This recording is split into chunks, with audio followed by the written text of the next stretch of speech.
আজকে আমার শ্বশুর বাড়ি সবাই মিলে করলাম ফিস্ট। তো দেখো আমি বসে পড়েছি চিকেনটা ম্যারিনেশন করতে। কি হবে তোমাদের তো বলাই হয়নি। মিক্সড ফ্রাইড রাইস আর তার সাথে মাটন। বিয়েতে যে মাটনটা হয়েছিল সেটাই একটু রয়ে গিয়েছিল, মানে কাঁচা রয়ে গিয়েছিল, সেটাই হবে। আর তার সাথে হচ্ছে মিক্সড ফ্রাইড রাইস। শুধু রাইস হলেই হতো কিংবা পোলাও হলে হতো, কিন্তু না, ও বললো যে মিক্সড ফ্রাইড রাইসই হবে। এদিকে মা আর ছোট মামি মিলে দেখো আনাজগুলো কাটছে, আর আমি তো ভিডিও করছি, আমি তো কোনো কিছুই করছি না এখন, মানে চুপচাপ হাত পা গুটিয়েই বসে থাকা ছাড়া কোনো কাজ নেই, সেই জন্য ভিডিওটাই ভাবলাম। আর মিক্সড ফ্রাইড রাইসটা বানাবে হচ্ছে ও। আর দেখো এদিকে হচ্ছে মামা বাজার থেকে রাইসের সবকিছু নিয়ে এসছে, মানে রাইসের সবজিগুলো ছিল, শুধু চিংড়ি মাছটা আর এইদিকে চিকেনটা নিয়ে এসছে। মাটন তো হবে বললাম, মাটনটাও ধুয়ে নিয়েছে, এবার এইগুলো সমস্ত কিছু ভেজে নেবে একটা একটা। বিয়ে বাড়িতে যা কিছু হয়েছিল সবকিছুই বেশি হয়েছিল, শুধু বেশি না মানে অনেক অনেক বেশি হয়েছিল। মাটনটা তো মানে রান্না করাও বেশি হয়েছিল, কাঁচাও, সেই জন্য রান্না করাটা তো তারপরের দিনই খাওয়া হয়ে গেছে। কাঁচা মাংস যেটা বেশি হয়েছিল আগের দিন হয়ে গিয়েছিল, মানে দুদিন আগে, আর আজকে একবারে হয়ে যাচ্ছে, মানে বেশি দিন তো রাখা যাবে না। দেখো এইদিকে হচ্ছে যে চিকেনটা যেটা ম্যারিনেশন করেছিল রাইসে দেবে, সেটা ভেজে আমাকে দিতে এসছে, মানে সবকিছু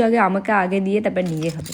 আমায় বললো কে দেখো কিরকম হয়েছে, সত্যি খুব ভালো হয়েছে। এটা তো পকোড়ার মতোই হয়ে গেছে, মানে সমস্ত কিছুই তো এর মধ্যে দেওয়া আছে, শুধুমাত্র বেসনটা বাদ দিয়ে। চিকেন ভাজা টাইপের খেতে লাগছে, মানে ভালোই লাগছে। আর জানো ও হচ্ছে মেয়েদের থেকেও বেশি ভালো রান্না করতে পারে, মানে ও সব রান্নাই করতে পারে, রাইস, বিরিয়ানি, সব কিছু। আর চিকেনটা তো দারুণ করে। আজকে হচ্ছে আমার ভাইয়ের জন্মদিন, ওকে বলেছিলাম যে দুপুরে আয়, কিন্তু ও দুপুরে আসবে না, মানে ওর আবার একটু কিসের যে এত লজ্জা কি জানি, মানে রোজ রোজ দিদির বাড়িতেও আসতে ভালো লাগছে না।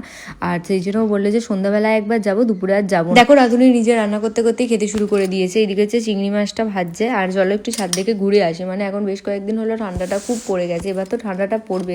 এর আগে যে হালকা হালকা তবু গরম ছিল, মানে আমার বিয়ে পর্যন্ত ঠান্ডাই ছিল, কিন্তু অতটাও মনে হচ্ছিল না, এবার বেশ ভালোই ঠান্ডাটা পড়ে গেছে। আজকে দেখো এরাই রান্নার দায়িত্ব নিয়ে নিয়েছে, মানে ওর মামা বানাচ্ছে মাটনটা আর ও বানাচ্ছে মিক্সড ফ্রাইড রাইস। ভালোই হয়েছে, মেয়েদের কিছু করতে হচ্ছে না। এদিকে দেখো মামা হচ্ছে ছাদের মধ্যে উনান আছে, তার মধ্যেই রান্নাটা করছে। আর এই ছাদের মধ্যে উনানটা দেখে আমার তো কি ভালো লাগছে, মানে এই শীতকালে আর নিজে গিয়ে খেতে হবে না, ছাদেই রান্না হবে, ছাদেই খাওয়া হয়ে যাবে। এটা একটা আলাদাই আনন্দ সত্যি, মানে শীতকালে একদমই যেন নিচে নামতে ইচ্ছা করে না। আর এই ছাদ দেখে, ছাদে এত রোদ্দুরের মধ্যে যেন মনে হয় ছাদেই রান্না করে ছাদেই খাই আর শুয়ে পড়ি, এরকম মনে হয়। তারপরে দেখো এবার আমাকে দিতে এসছে, কিরকম হয়েছে জানবে। এর আগে আমি ওরাতে রান্না খেয়েছি, সত্যি অনেক ভালো হয়েছে মিক্সড ফ্রাইড রাইসটা, মানে ও ভালো রান্না করতে পারে, সেটা তো আমি প্রথমেই বললাম। আর সত্যি ভালো হয়েছে, মাটনের সাথে তো পুরো দারুণ লাগবে। আর ও হচ্ছে রাইসটা নিয়ে এসছে আর একটা অন্য কারণে, সেটা হচ্ছে এই যে এখানে মাটন হচ্ছে, সেটা দিয়ে হচ্ছে খাবে। আগের ব্লগে আমি বলেছিলাম যে তোমরা কে কে আমার ব্লগ দেখতে চাও কমেন্টসে জানিও, সেখানে প্রায় সবাই কমেন্টস করেছে যে ব্লগ পোস্ট করবে, ব্লগ দেখবো তোমার। তো তাই ভাবলাম এবার থেকে তোমাদের সাথে ব্লগ পোস্ট করব, দেখি কতটা কি ব্লগ করতে পারি, কারণ ডেলি ব্লগ যদি করি এইরকম পুরো সেম হয়ে যাবে, কি একদিন একদিন ছাড়া ছাড়া ব্লগটা করতে হবে। এখন যেহেতু ঘুরতেও বেরোচ্ছি না প্রতিদিন, এরকম ভিডিও করলেও তো হবে না, মানে একঘেয়েমি টাইপের হয়ে যাবে। তারপরে দেখো খেতে বসে পড়েছে, আমাকে ডাকছে কিন্তু আমি এখনো যাইনি, মানে আমি পিছন থেকে ভিডিওটা করব বলে। তারপরে দেখো মাটনের সাথে রাইসটা সত্যি দারুণ হয়েছিল, মাটনটা রাইসটাও ভালো হয়েছে, আর তার সাথে মাটনটাও, মানে কাঠের জালে রান্নার একটা আলাদাই টেস্ট সত্যি। মাটন খাওয়া হচ্ছে আমার বারণ, কিন্তু দেখো তাও আমি প্রতিদিনই প্রায় মাটন খেয়ে নিচ্ছি, আর খেলে হবে না।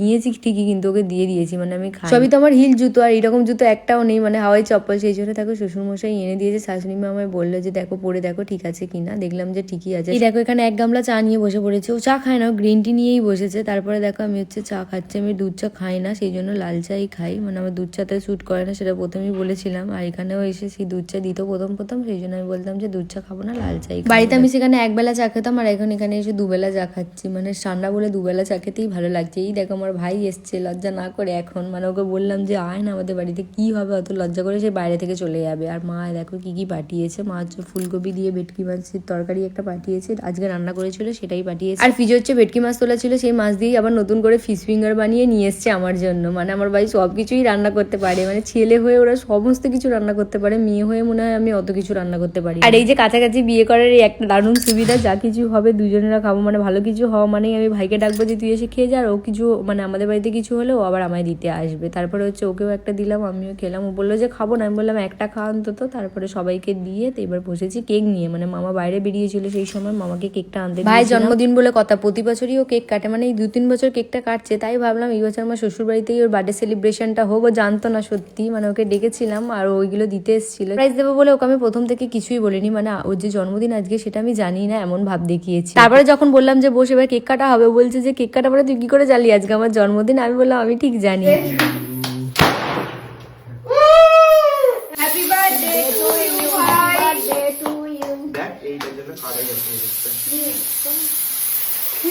Happy birthday, God bless you, খুব খুব ভালো থেকো, ভালো বউ হবে।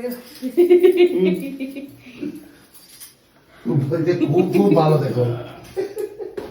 কেনাকাটা হয়ে যাওয়ার পর ভাইকে কেক দিয়ে দিয়েছি। ঘরে রায়, চুটকি, ঈশা, রাহুল আছে, ওদের দেবে বলে। পেস্টি আনতে বলেছিলাম মামাকে, মামা বললো যে পেস্টি পাওয়া যাচ্ছে না, সেই জন্য ওই কেকটাই নিয়ে এসছে। ও থেকেই সবাই অল্প অল্প করে। রিসেপশনের দিন তো ফুচকা খাওয়ার সময় পাইনি, ভিডিও করতে করতে ছবি উঠতে উঠতেই সময় চলে গিয়েছিল, একবারে খেতে বসে পড়েছিলাম। আর দেখো সেই জন্য হচ্ছে বললাম না তোমাদের, সমস্ত কিছুই বেশি হয়েছে, আর ফুচকাটাও বেশি হয়েছিল, সেই জন্য আলু মাখিয়ে জল করে এবার হচ্ছে আমাদেরকে খেতে দিচ্ছে। হচ্ছে ফুচকাওয়ালা হয়েছে, বললো যে কে ক টাকার খাবে বলো, পাতা দিয়েছে। ফুচকা খাবার পাচ্ছিল ভেজিটেবল, মামার মামি বাইরে গিয়ে ভেজিটেবল নিয়ে এসেছে। ঠাকুরের তো অনেক পিকচার পেয়েছি, তার মধ্যে এটা তো বেস্ট সত্যি, মানে সবগুলোই ভালো, তার মধ্যে এটাও কিন্তু অনেক সুন্দর। এটা হচ্ছে সেই জন্য রুমের মধ্যে এই জায়গাটা লাগানো হচ্ছে। এটা বাইরে লাগলে হয়তো ভালো লাগতো, কিন্তু এটা রুমের মধ্যে বেশি দেখতে ভালো লাগছে। যাই হোক, চলো আজকের মতো ভিডিওটা এতটুকুই। ভালো লাগলে লাইক কমেন্ট শেয়ার করে দিও। টাটা।